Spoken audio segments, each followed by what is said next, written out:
Hey, we're live in the streets.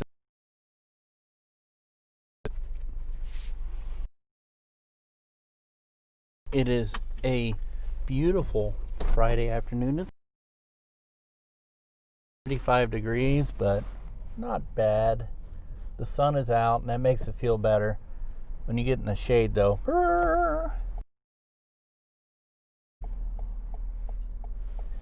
I am leaving Sister Anne's Records and Coffee. And, it's kind of like visiting a bar for me,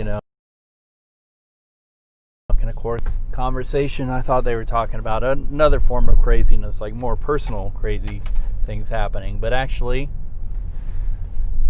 no, they were talking about the crazies in politics and how now what I gather from the conversation, the take on it is how people are being misled and used into thinking that there is a choice in the system, that that Biden is really different from his Republican counterparts and vice versa. But that, in the end of the day, this was the person talking to me. At the end of the day,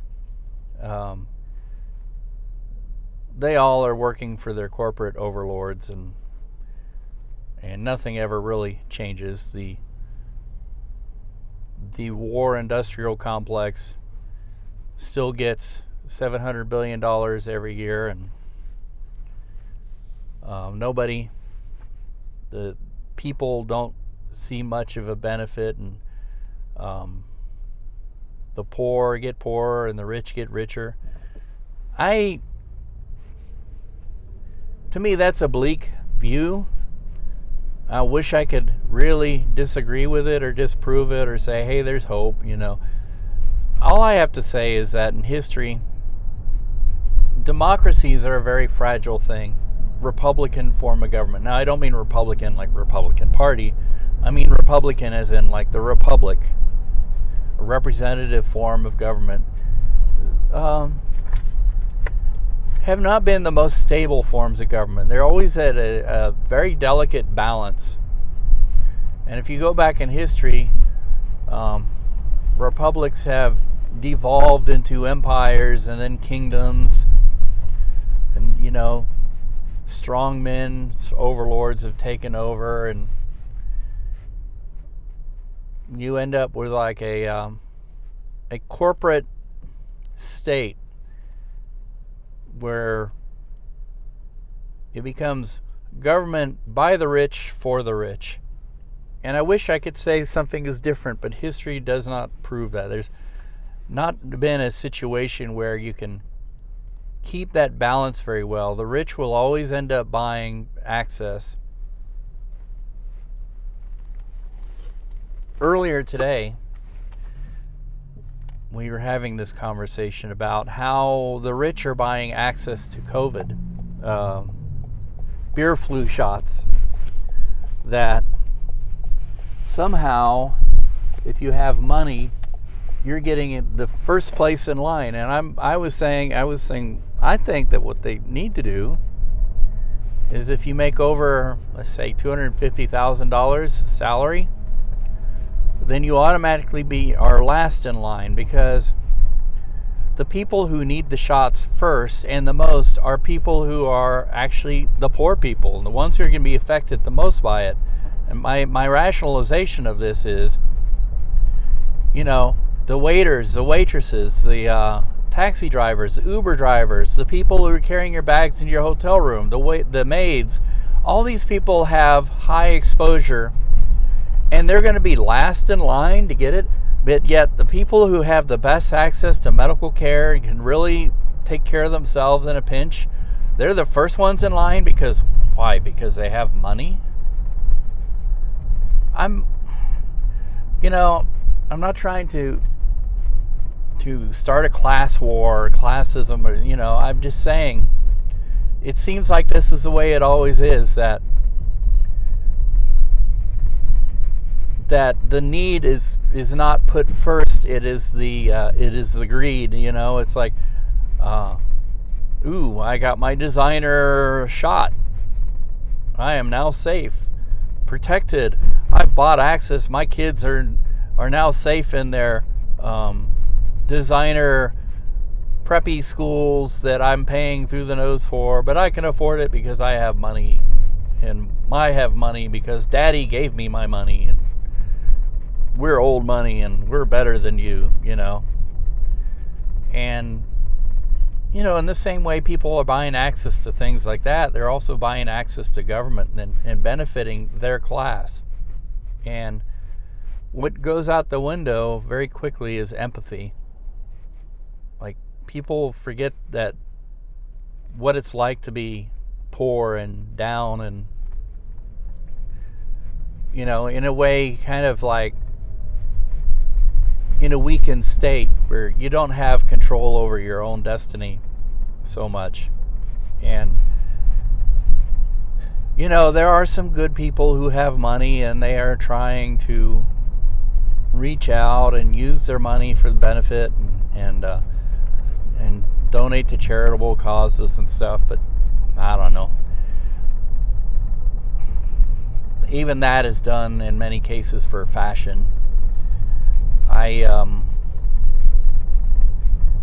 left a bad taste in my mouth to see a charitable event, and a lot of these charitable events are staged, and these young douchebags show up, young rich pricks show up, and really all they're there for is to get laid, because these charity events bring in attractive women, and becomes like this party complete with the disco ball and everything, and oh yeah, I can give $6,000. That would be fine, because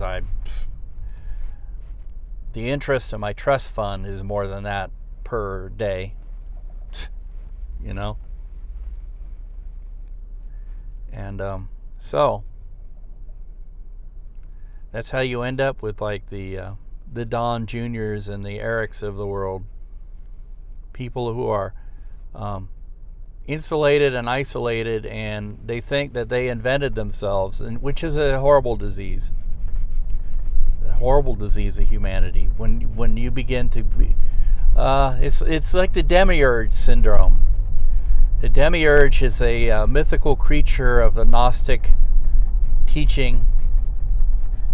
It's to me, the description, it looks like a grub, but it's supposed to be like the body of a snake and the head of a lion. And it was a bastard child that was sort of created by this Marian type figure named Sophia. Sophia means knowledge, wisdom. Actually, Sophia means wisdom, sorry. And she had this stillborn child that only a mother could love.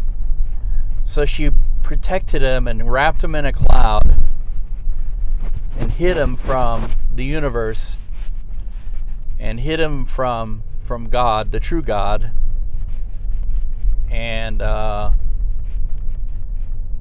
me see if I can get this straight. So the demiurge decided, I am a god. I am the only God. I am the only true God, and stole a spark of the divine from the real God, from the center of the universe, the bright center of the universe. Stole the divine sparks and created an imperfect world, and with the divine sparks created life, and the life became us. And so we are sent to the earth to suffer and to not understand the true wisdom, the knowledge, which is the basis of Gnosticism, that if we know the knowledge, and like Buddhists talk about this sort of thing too, where it's kind of if you can break out of the circle of life, which is actually a circle of suffering, by attaining true wisdom. And, there's that thing with the third eye, the all-seeing eye. Not the eye you see the world with, but the eye that you see the truth with.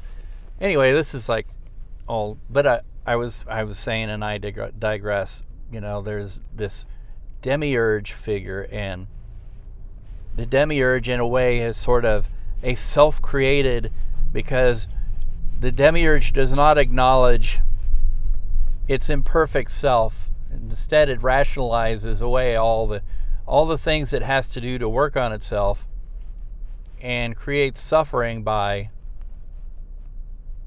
basically not being empathetic, by being a hard ass. Why don't you lift yourself up by your bootstraps? Well, like you did, you stupid rich prick who got everything handed to you. And you know what I mean. You've met these kind of like demiurge types when you're walking around on the streets, and they're all very judgy, and I, to a degree, speaking of being judgy, I have to step back and say, yeah, we all are guilty of it too. I know I'm guilty. But so yeah, and so the great example is like Don Jr. and Eric Trump. These people who've never known anything but extreme wealth have been shielded their whole lives. If anything, the one thing that they really needed more in their lives than anything was actually the love of their father, which they never got. Instead, they got money, and they associate love with money now, and everything is material. And they walk around like they invented themselves. That's a thing that I have a problem with people who claim to be atheists too. Because if you don't have grace in your life, and by grace I mean the acceptance that there are things that are greater than you, and that you need to be grateful and thankful for everything that you have, because you're not born into the world unfortunate. If you always have it better than somebody else. Now, that also means you always have it worse than somebody else. But looking at the glass half full, you have to say, I have it so much better. I am grateful for everything that I have, and that there are greater forces in the universe than I. But people who don't have grace in their lives, who don't accept this as a truth, kind of go, well, I am self-made, and I am so much better than everybody else, and blah blah, and high and mighty, and it's just like they become real douchebags to hang out with, to put it mildly. And I've met a lot of people like this, and I've met, I don't know how you would say,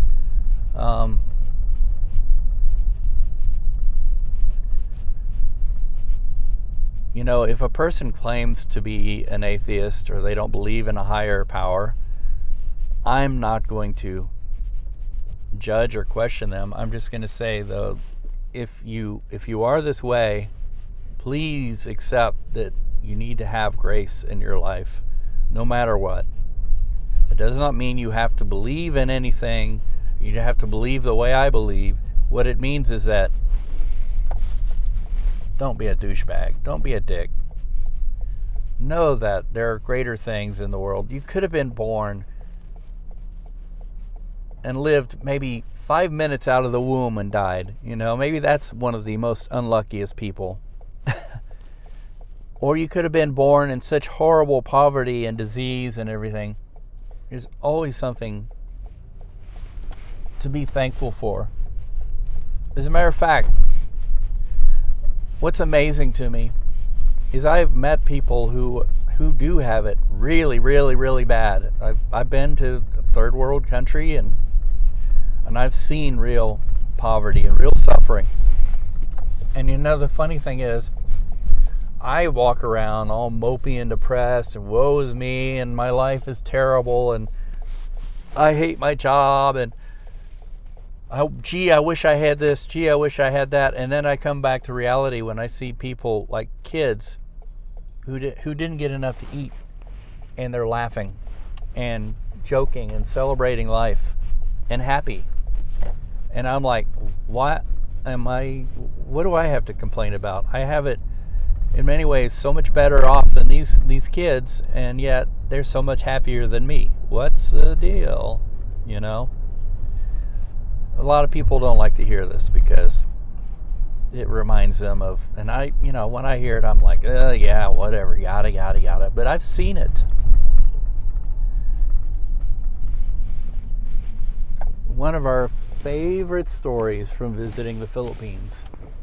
Now, in America, if we see children on a street corner begging, even if they're with their parents or whatever, we immediately are calling the cops and where's their parents and child protective services and everything. In the Philippines, it is a very common sight to see kids begging on street corners. And one visit that we had in the Philippines, we ate at kind of a fast food place, and we had some leftover bread. No, it wasn't a fast food place. We ate at a bread shop. Bread shops are very common in the Philippines. I wish they were more common here in the States. So we had bread, and we had a lot left over. So we were in this little vehicle that they call a multi-cab, which is actually a Japanese surplus vehicle, and the Japanese call them, and I may be butchering the pronunciation, K-cars. Not K as a letter, but K as in K-E-I. Which is a very, very small, either van or truck looking thing. But here in the States we have them, but they're not allowed to be on the highways. We use them for lawn and garden vehicles. They're like a step above a gator, if you know what that is. So anyway, we're driving around in this K-car, and the thing, it goes about 45 miles an hour at the maximum. It's 4-wheel drive, and it was a blue Suzuki, and it was a cab over the engine. The engine is right underneath the seat, and the nice heat and the humidity of the Philippines, your butt starts to boil when that engine gets hot underneath you. And so you have the windows rolled down because there's no air conditioning, and this little tiny pickup truck looking thing, and flat nose, doesn't have a. So anyway, we took the extra food and we put it on the dashboard, and then we had some change left over, and I put it on the dashboard, a little change holder up there, and we stop at an intersection, and with the window rolled down, all of a sudden there's a tapping on my shoulder, and I look to see if there's, I'm thinking it's a beggar, a man or somebody. I look, and there's nobody there. So I look down, and this little girl, probably 3 or 4 years old, she's like reaching up and tapping me on the shoulder, and she knows I'm a foreigner. She doesn't speak any English. And I said, Suyen, to my wife, there's this little person here. And Suyen said, well, give her some change. So I grab for the change, and she taps me on the shoulder again and waves her hand at me, and that's, to say no, and points at the bread. And I said, oh my gosh, she doesn't want the change. She wants the food. She's hungry.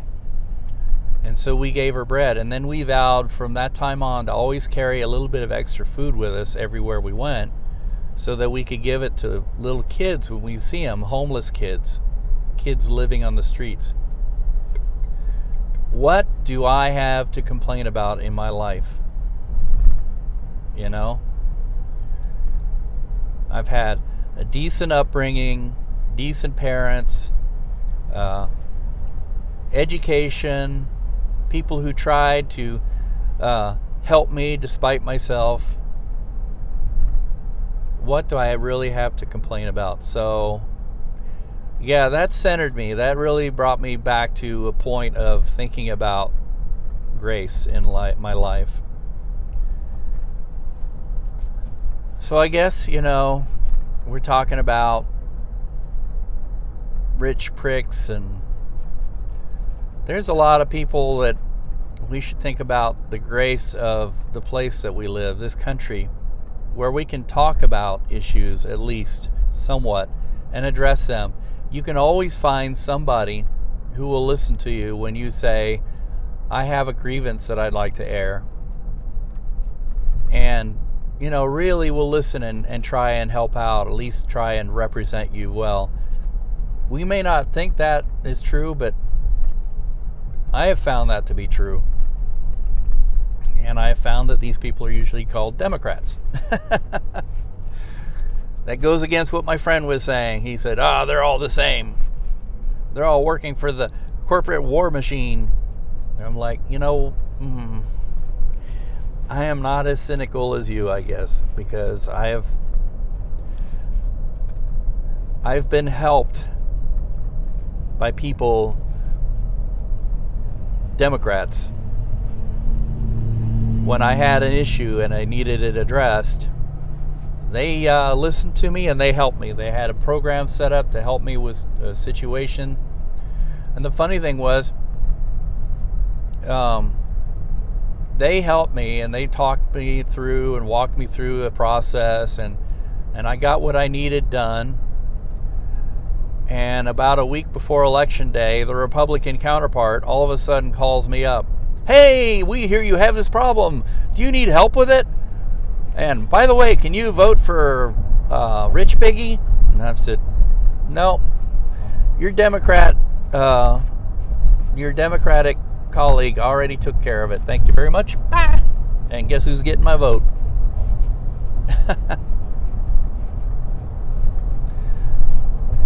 I don't know if anybody reads Fabulous Furry Freak Brothers comics, which I used to have a collection of them until I think somebody threw them away. But their generic name for politician was, the governor of their state was called Governor Rich Piggy.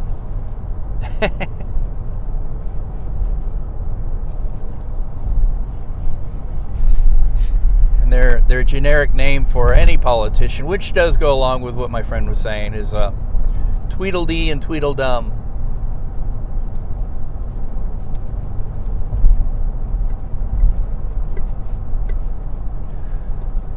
And, I've been saying this, with this situation where people have openly yelled that they're going to start a civil war if they don't get their way, and they've attempted a coup in Washington, and I've said, an ideologue is an ideologue. It doesn't matter if they call themselves a Democrat or Republican, a liberal or conservative, they are the same person. When you invite these people over for Thanksgiving, what's going to end up happening is there's going to be upset and the table will be overturned, and who cares who starts it or who does what.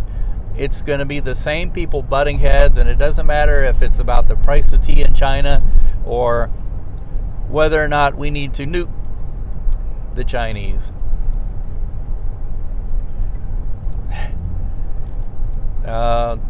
I have some interesting relatives. And I have one relative who is a hardcore Democrat. He is very, he spends a lot of time walking up and down. He's like a Democratic organizer for his county. He puts flyers in people's doorways. He argues with people. He says, vote for my candidate. He's gone to Washington. He's been to rallies. He does all this.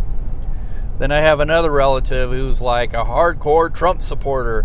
And I think he became a hardcore Trump supporter because he wanted to oppose the other relative. One morning we were at the Democratic relative's condo.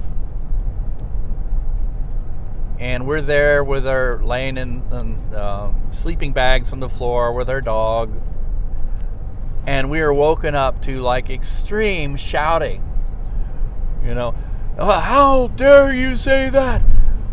The pro-Trumper was like, which back then it was more like he was a big Bush fan, because Trump hadn't been invented yet.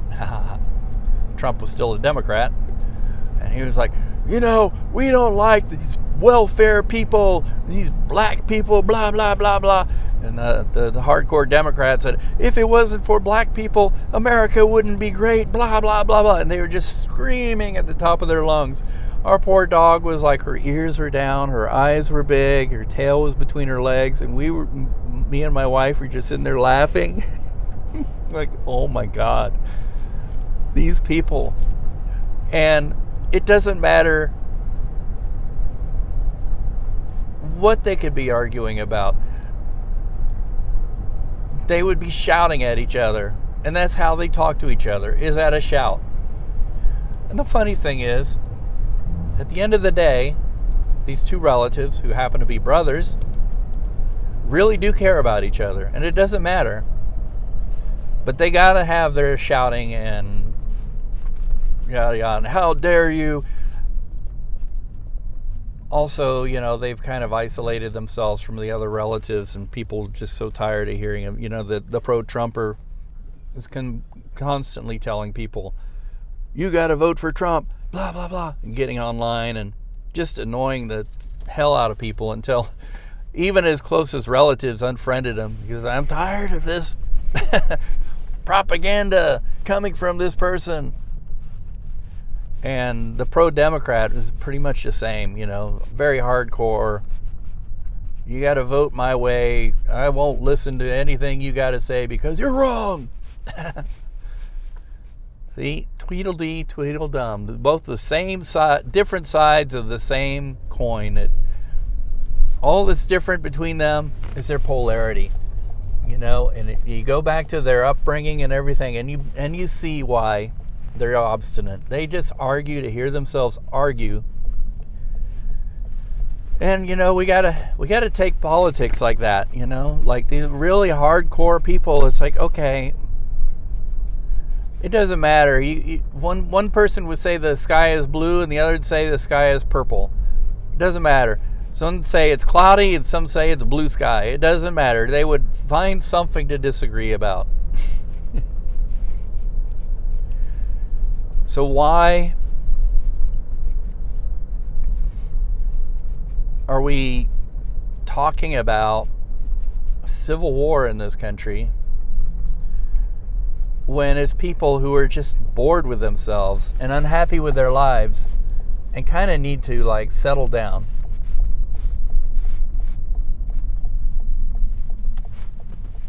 But anyways, it is time for me to sign off for now. My trip is almost over. I'm almost at my destination. Please like, subscribe, and help my channel to grow if you like my content. And share it with your family and friends